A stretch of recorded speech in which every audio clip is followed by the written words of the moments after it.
안녕하세요. 60대 여성입니다. 원래는 영어교사 일을 하다가 정년퇴직을 하고 지금은 일을 쉬고 있어요. 아마 제가 지금 쓰게 될 이야기를 못 믿으실 분들이 많을 것 같아요. 저도 이해합니다. 다른 사람이 저한테 와서 말해도 쉽게 믿기 힘든 얘기니까요. 전 남편을 꿈속에서 처음 만났습니다. 미친 소리 아니고요. 정말 진짜입니다. 저는 예지몽을 꿔요. 매일같이 꾸는 것도 아니고 일정한 주기가 있는 것도 아니고 몇 년에 한 번 꿀 때도 있고 일주일에 2번 꾼 적도 있습니다. 그냥 제 주변에서 언젠가 일어날 일을 무작위로 꿔요. 그게 언젠지는 저도 모르고요. 영화나 드라마에 나오는 것처럼 전지전능하고 예언을 하니마니 이런 수준도 못 돼요. 처음 예지몽을 꾼 건 제가 기억하기로 8살이에요. 어느 날 꿈을 꿨는데 꿈속에서 부모님이 2분 다 울고 계시고 집 전체에 새빨간 포스트잇 같은 게 붙어 있는 겁니다. 분위기가 뭔가 섬뜩하기도 하고 어린 마음에 부모님이 오니까 불안해져서 급하게 깨어난 기억이 나요. 그냥 악몽인 줄 알았죠. 그런데 일주일 후 학교를 마치고 집에 돌아오니 꿈속에서 봤던 장면이 똑같이 재현되고 있는 겁니다. 아버지는 머리가 아프다는 듯 이마를 부여잡고 계시고 엄마는 집에 돌아와 당황한 채로 굳어있는 저를 안으면서 어떡하냐고 우시고요. 맞아요. 집안이 망한 거죠. 그 전까지만 해도 저희 집은 꽤 잘 사는 편이었어요. 아버지가 하시는 사업이 승승장구하는 중이었고 외할아버지께서도 시골이긴 하지만 지역 유지셔서 나름 명망 있는 집안에 부족함 없이 자랐었어요. 상심해서 어떻게 하면 좋을지 고민하고 계시는 부모님께 차마 이걸 꿈에서 봤다고 말할 수가 없었어요.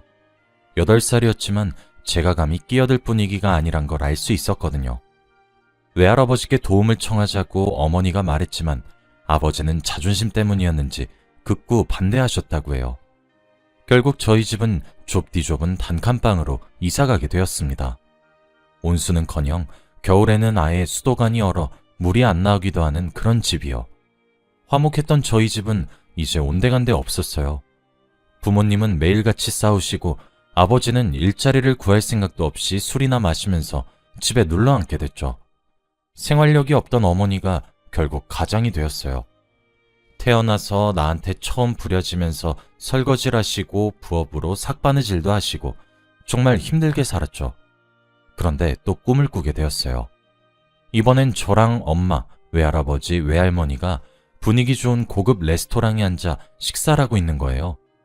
눈앞에 테이블에는 온갖 진수성찬이 차려져 있고요. 외할아버지께서 말씀하시는 걸 끝으로 꿈에서 깨어났어요. 우리 네 가족 이제 행복할 일만 남은 거다. 그동안 고생 많았다. 다 잊고 새로 시작하자꾸나. 우리 네 가족? 뭔가 이상했어요. 그 자리에 아버지가 안 계셨거든요. 하지만 그때까지도 저는 예지몽일 거라고는 생각하지 않았어요. 단지 꿈속 진수성찬을 전부 하나씩 맛보지 못한 아쉬움만 남았을 뿐이었죠. 그렇게 3개월이 흘렀습니다. 지금도 똑똑히 기억나요. 그날 있었던 일이요. 학교에 다녀왔다가 낮잠 자고 밤늦게 잠에서 깼는데 아버지가 잠에서 깬 저를 보고는 이불을 덮어주며 더 자라고 하는 거예요. 아버진 잠시 나갈 곳이 있다며 잠 깨어서 미안하다고 하고 사라졌죠. 그리고 저는 금방 다시 잠든 것 같아요. 그리고 다시 눈을 뜬 건 새벽까지 식당에서 일하고 아침에 돌아온 엄마가 절 깨운 후였어요. 엄마가 울면서 아빠 어디 갔냐고 찾더라고요.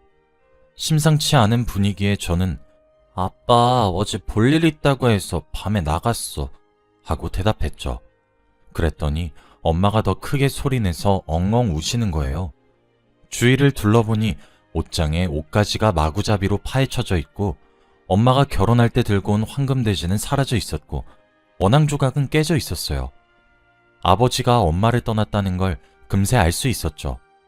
알고 보니 아버지는 사업 실패로 술만 마시며 일은 하지 않으면서도 엄마가 일하러 가시고 제가 학교에 가면 매일같이 다방을 왔다 갔다 했다고 해요.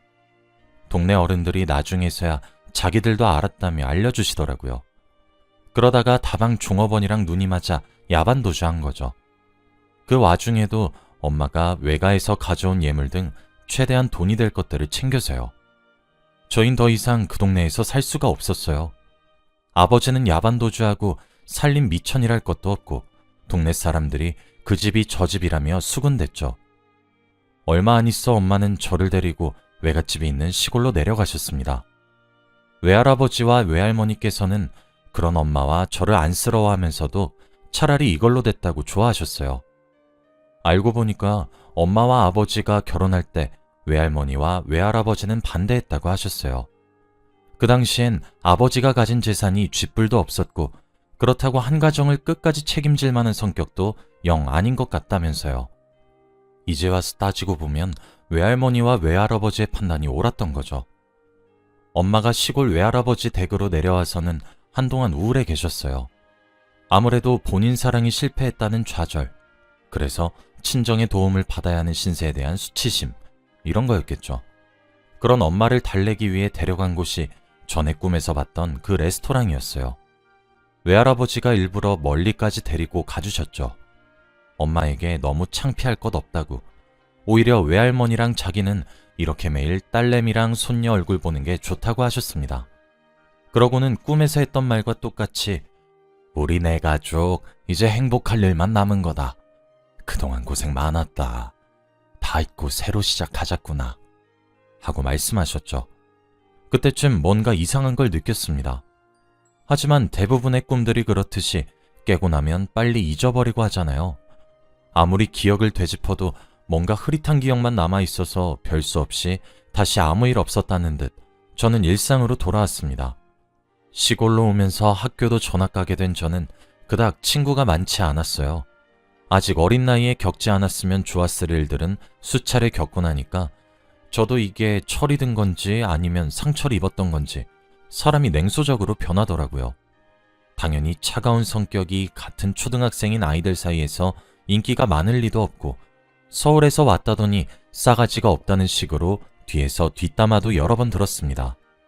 학교에선 친구도 없고 나름대로 서울에서 잘 나가는 아버지 아래에서 풍족하게 살다가 시골에 내려와서 살게 되니 불만스러운 점이 한두 가지가 아니었어요. 아무리 외할아버지가 시골에선 잘 사시고 동네에서 존경받는다 하더라도 어쩔 수 없는 것들도 있기 마련이었죠. 아무튼 도시에 비해 놀만한 것도 별로 없고 벌레도 너무 많아 바깥에 잘 나가지 않았어요. 대신 자연스럽게 앉아서 책을 읽는다거나 공부를 더 자주 하게 됐죠. 성적이야 당연히 좋아졌고 선생님도 공개적으로 몇 번이나 칭찬하시니 학교에서 절 마음에 안 들어하는 애들은 더 많아졌어요. 그래도 한 가지 약점이라면 저는 영어를 못했어요.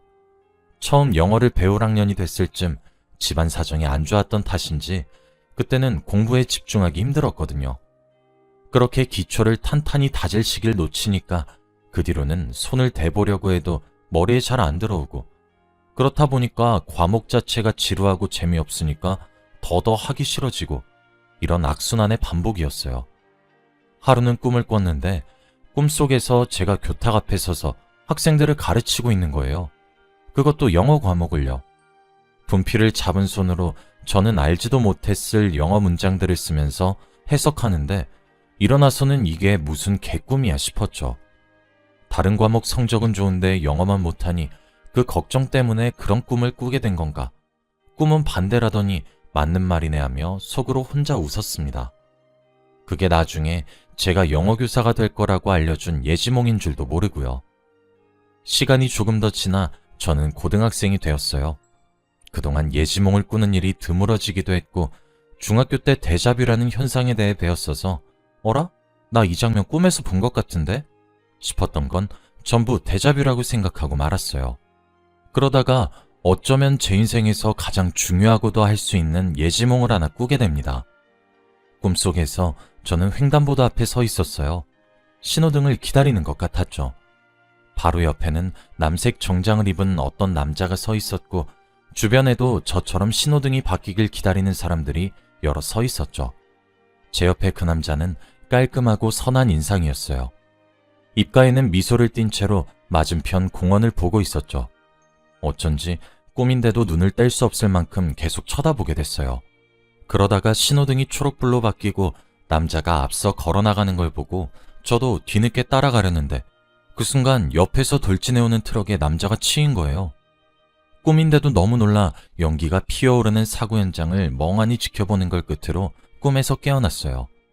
꿈속이었는데도 그 교통사고가 너무 생생하고 충격적이어서 식은땀을 잔뜩 흘린 채로 깨어났죠.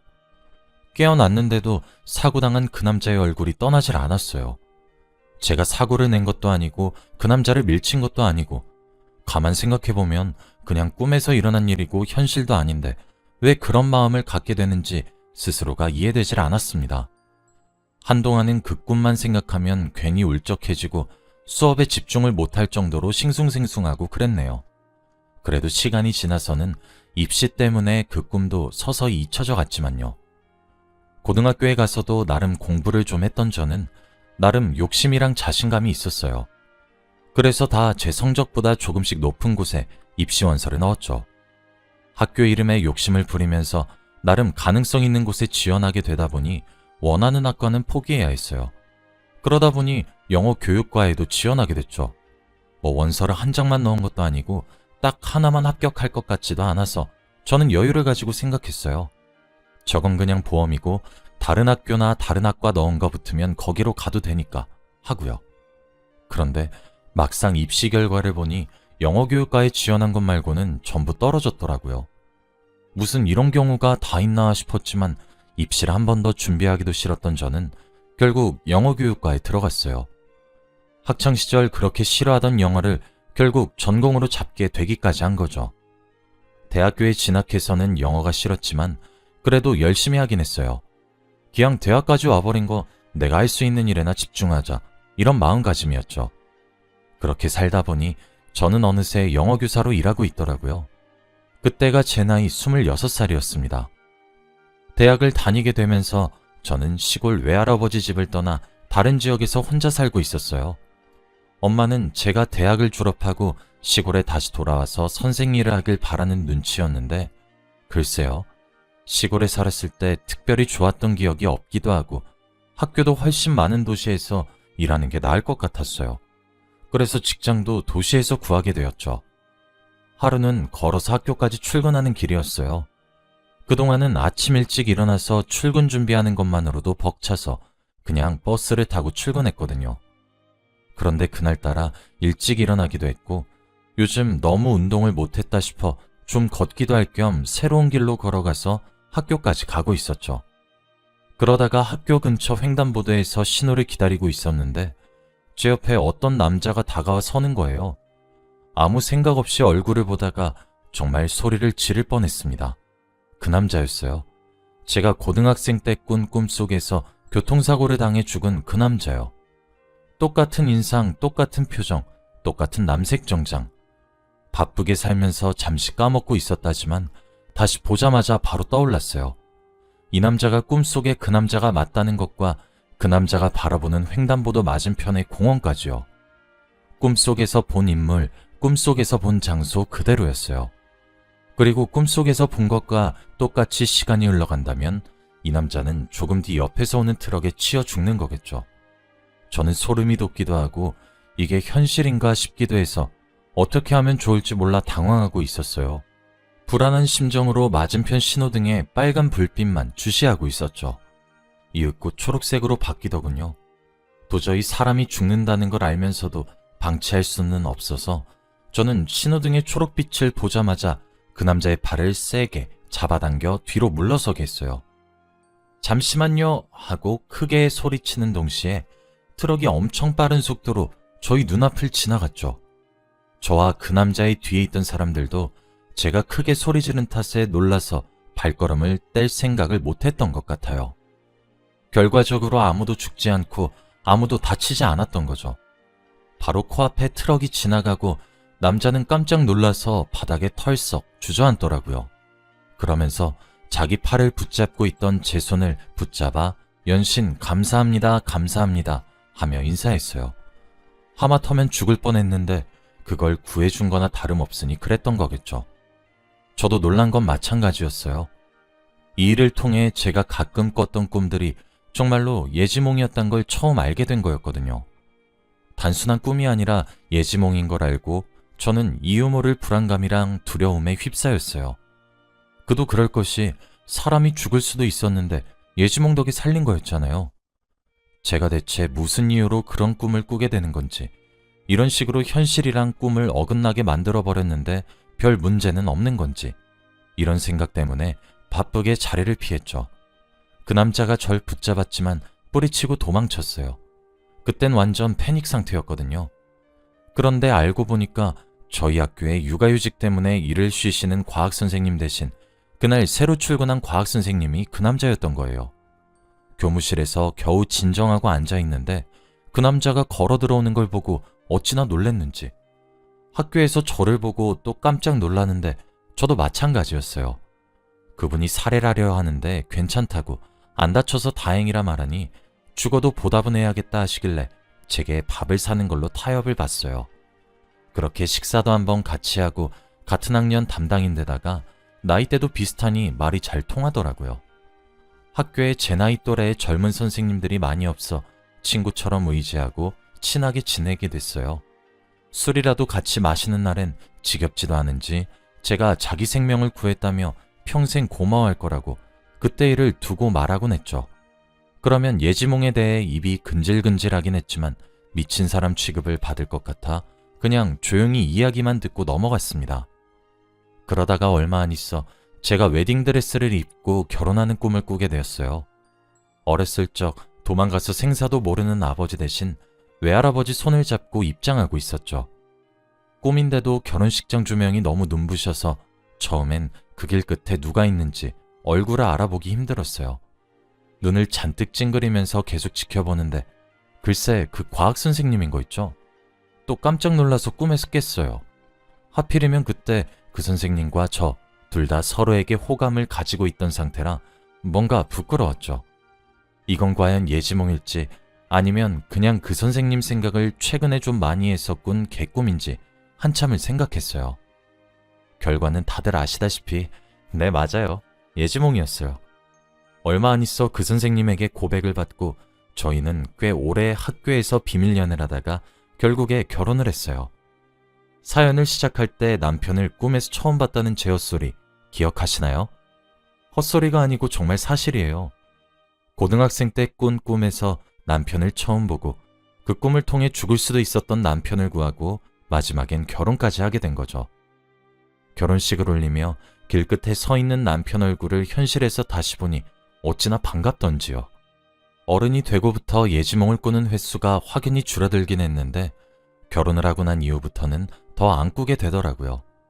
어쩌면 제 남편을 살리기 위해 여태 예지몽을 꿔왔던 거였나 이런 생각이 들기도 해요. 무사히 남편을 구했으니 이제 더 꿀 이유가 없는 거죠. 남편은 아직도 자기가 제 예지몽 덕에 살았단 걸 모르고 있어요. 제가 굳이 예지몽 이야기를 하진 않았거든요. 설명하기도 복잡하기도 하고 무엇보다 쉽게 믿기는 어려운 이야기니까요. 남편 말고도 아는 사람이 없어요. 저 혼자만의 비밀입니다. 임신을 했을 때는 우스갯소리로 꿈에서 아기 성별 좀 미리 알려줬으면 했는데 아쉽게도 그런 일은 없었어요. 낳고 보니 아들이었는데 이제는 그 아들이 장가를 가서 내년 봄에는 하나이의 아빠가 되네요. 지금 며느리 뱃속에 있는 손주가 딸일지 아들일지를 두고 남편과 아들이 내기하고 있는데 저는 입 다물어야겠어요.